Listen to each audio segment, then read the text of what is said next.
Hi, എൻ്റെ പേര് Biju Stanley. നിമത് ബ്രൂക്ക്ഫീൽഡിലെ plot number 13 എൻ്റെ വില്ല കൺസ്ട്രക്ഷൻ നടന്നുകൊണ്ടിരിക്കുന്നുണ്ട്. ഞാൻ നിമത്തിലേക്ക് അട്രാക്റ്റ് ആവാനുള്ള കാരണം എന്താണെന്ന് വെച്ച് കഴിഞ്ഞാൽ, പ്രത്യേകിച്ച് നിമത് ബ്രൂക്ക്ഫീൽഡിലെ ആ ഒരു സീനിക് ആംബിയൻസ് ആണ്. ഞാൻ ഒരു പാലക്കാട് സെറ്റിൽ ആവണമെന്ന് ആഗ്രഹിച്ച സമയത്ത് ഞാൻ വെബ്സൈറ്റിൽ ഒരുപാട് ബിൽഡേഴ്സിൻ്റെ ബ്രോഷേഴ്സ് സെർച്ച് ചെയ്തിരുന്നു. നിമത്തിലേക്ക് അട്രാക്റ്റ് ആവാനുള്ള ഒരു പ്രൈം റീസൺ അതാണ്. പിന്നെ അതുപോലെ ഞാൻ നിമത്തിനെ അപ്രോച്ച് ചെയ്ത സമയത്ത് അവരുടെ മാർക്കറ്റിംഗ് സെയിൽസ് സ്റ്റാഫ്സിൻ്റെ ഉള്ള ഒരു റിയാക്ഷൻ, അതുപോലെ അവർ the way that they explain എല്ലാം വളരെ കോംപ്രിഹെൻസീവ് ആയിരുന്നു. ഞാൻ ആ സമയത്ത് നാട്ടിലില്ലായിരുന്നു. ഞാൻ ഒരു ഓൺ സൈറ്റ് അസൈൻമെൻ്റ് ആയിട്ട് ഞാൻ പുറത്തായിരുന്നു. അപ്പോൾ ആ സമയത്ത് പോലും അവരെനിക്ക് ഓൺലൈൻ വീഡിയോസ് അവരെന്നെ എനിക്ക് അതിൻ്റെ ഒരു പ്രോജക്റ്റിനെ പറ്റിയിട്ടെല്ലാം വെൽ എക്സ്പ്ലെയിൻ ചെയ്തു തന്നു.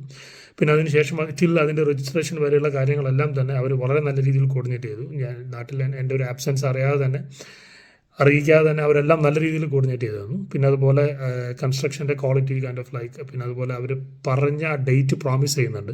കാരണം ഞാൻ കോൺടാക്ട് ചെയ്യുന്ന സമയത്ത് അവർ പറയും ഓക്കെ ഫൈൻ, ഈ ഒരു ഡേറ്റിൽ ഇന്ന രീതിയിൽ കൺസ്ട്രക്ഷൻസ് കംപ്ലീറ്റ് ആവും എന്ന് പറഞ്ഞിട്ടുള്ള ഡേറ്റ്സ് ഒന്നും സ്ലിപ്പായിട്ടില്ല. സോ അവരതിൽ വളരെ കണ്ണിങ് ആണ്. സോ എന്തുകൊണ്ടും ഞാൻ വളരെ സാറ്റിസ്ഫൈഡ് ആണ്.